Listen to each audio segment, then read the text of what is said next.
కన్యరాశి వారికి ఈ కాళభైరవ జయంతి సందర్భంగా ఎలాంటి విధి విధానాలు పాటించాలో ఈ వీడియోలో సవివరంగా సంపూర్ణంగా తెలుసుకుందాం.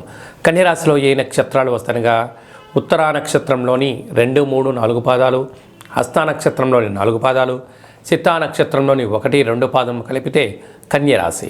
చాలామందికి పుట్టినటువంటి కాల సమయంలో డేటా ఆఫ్ బర్త్లో లేనటువంటి ఏకైక కారణం చేత పేరు యొక్క మొదటి అక్షరాన్ని అనుసరిస్తూ ఆ రాశిని తెలుసుకునే ప్రయత్నం అవుతుంది. అవి ఏ అక్షరం ఒకసారి పరిశీలన చేద్దాం. టో, పా, పి, పు, ష, అణ, ఠ, పే, పో అక్షరాల వారంతా కూడా కన్యరాశి జాతకులే. కన్యరాశి యొక్క అధిపతి బుధుడు. వీరికి రాశిలోనే కేతు సంచారం చేయడం వలన గతంలో జరిగినటువంటి పనులని అన్నిటిని దృష్టిలో పెట్టుకొని ఇప్పుడు చేసే పనులలో భవిష్యత్తుపై ఎలాంటి ఇబ్బంది పడకుండా సంపూర్ణంగా సమగ్రంగా తెలుసుకునే ప్రయత్నం చేయడంలో మీరు ముందు వరుసలో ఉంటారు.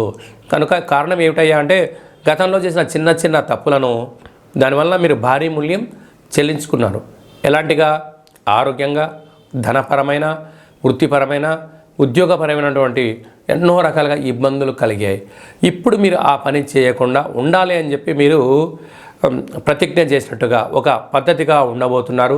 ఇది చాలా మంచి శుభ పరిణామం అని చెప్పి ఆలోచించాలి. ఏదైనా పని చేసేటప్పుడు 1కి 100 సార్లు ఆలోచించి చేయగలిగినట్లయితే మీకు, మీ కుటుంబానికి, ఆరోగ్యానికి ధనపరమైన చిక్కులు తొలగిపోతాయని చెప్పి గమనించాలి. ధనస్థానంలో శుక్రుడు స్వక్షేత్రకారకంగా ఉండడం వల్ల మీ ఓపిక, పట్టుదల, ఆధ్యాత్మికత వలనే మీ యొక్క ధనం రెట్టింపు అవ్వబోతుంది. తృతీయంలో కుజుడు సంచారం చేయడం వలన అన్నదమ్ముల నుంచి, అక్కాచెల నుంచి, తల్లిదండ్రుల నుంచి మీకు రావాల్సినటువంటి స్థిర చిరాస్తులు రాబోతున్నాయి. అర్ధాష్టమ రవి బుధ సంచార స్థితి ఉండడం వలన అష్టమి తిథి, పూర్ణిమ తిథి, మీ జన్మ నక్షత్రం రోజున దూర, వాయు, జల ప్రయాణాలు, ముఖ్యమైన సభలు, సమావేశాలు వాయిదా వేసుకోవడం ఉత్తమోత్తంగా భావించాలి.